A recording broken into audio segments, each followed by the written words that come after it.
Sujet un peu sensible, mais c'est pas grave, j'y vais. Au marathon de New York, sur 51 000 finishers, 94 étaient non-binaires. Je ne cherche pas à remettre en cause la performance, est-ce que c'est de la triche, est-ce que c'est juste ou pas, peu importe. Finir un marathon en soi, c'est déjà un exploit. Ce qui m'intéresse ici, c'est le bénéfice psychologique à appartenir à une catégorie non-binaire. Si on reste sur le marathon de New York, par exemple, vous avez une chance sur 94 de gagner. Vous avez 3 chances sur 94 de faire un podium. Donc vous avez beaucoup plus de chances d'être reconnu, d'être vu, d'être mis en avant, d'être valorisé, d'exister sur ces 94 personnes-là par rapport aux 51 400 restants. Et là, on touche quelque chose de profond. Ces personnes se sentent souvent pas à leur place dans leur catégorie d'origine.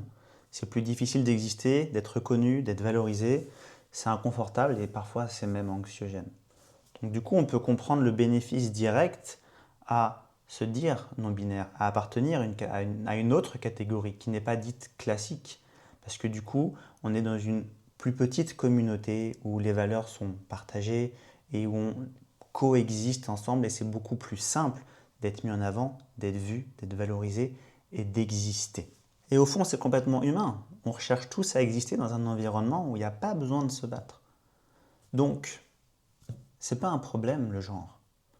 Le problème, c'est le mal-être, c'est l'anxiété qui te pousse à chercher à te définir pour exister.